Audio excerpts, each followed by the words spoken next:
کدھر گئے ہو؟ انہوں نے کہا میلاد شریف گئے سا، اسی میلاد شریف گئے سا۔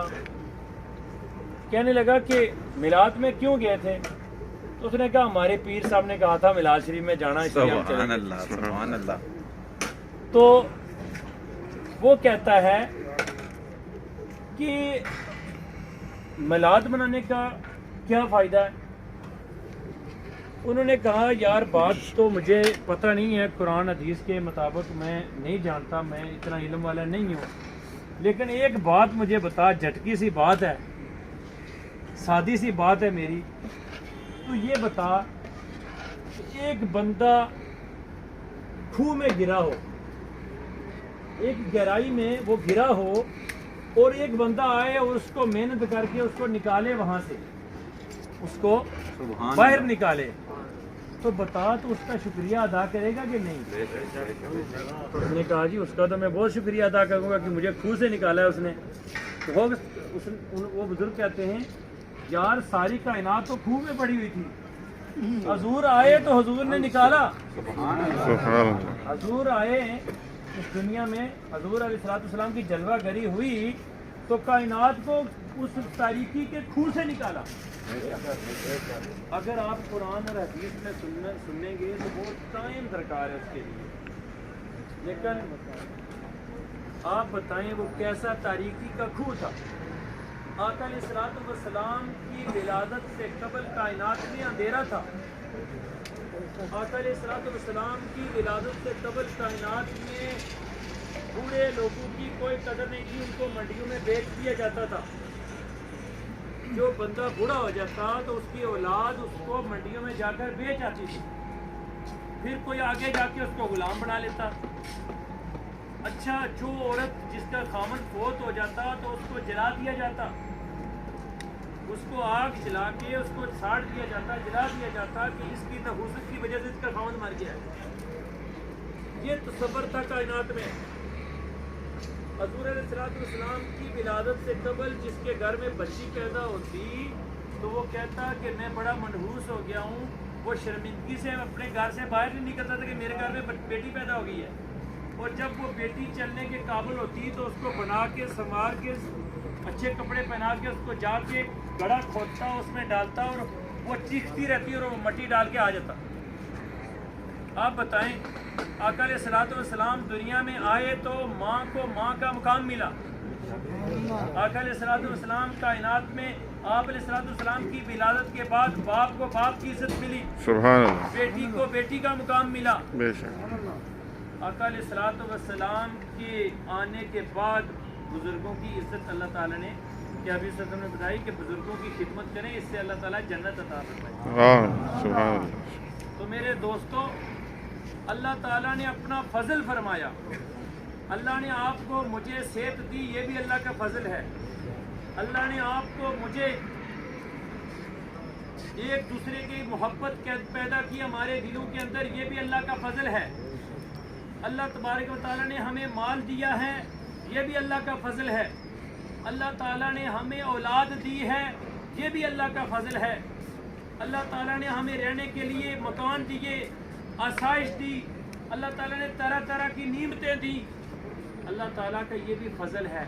لیکن میرے دوستوں کسی مقام پر اللہ پاک نے یہ نہیں فرمایا اے لوگوں میں نے تمہیں مال دیا، میں نے بڑا فضل، حالانکہ اللہ کا نے فضل فرمایا ہے، یہ اللہ کے فضل کے علاوہ سوا یہ کوئی چیز ممکن نہیں ہے، لیکن کسی مقام پر اللہ نے یہ نہیں فرمایا کہ لوگوں میں نے تم پر فضل کیا ہے۔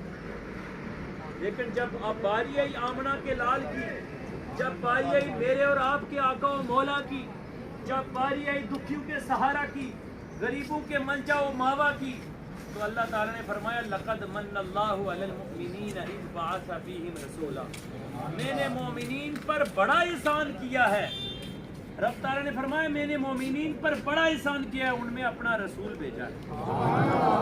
اور ایک دوسرے مقام پر اللہ پاک نے فرمایا وَلَوْلَا فَضْلُ اللَّهِ عَلَيْكُمْ وَرَحْمَتُهُ لَاتَّبَعْتُمُ الشَّيْطَانَ إِلَّا قَلِيلًا، فرمایا اگر میں تم پر اپنا فضل نہ کرتا، اپنی رحمت نہ کرتا تو تم ضرور شیطان کی پیروی میں لگ جاتے، تم ضرور گمراہ ہو جاتے، تم ضرور نقصان اٹھانے والوں میں ہو جاتے۔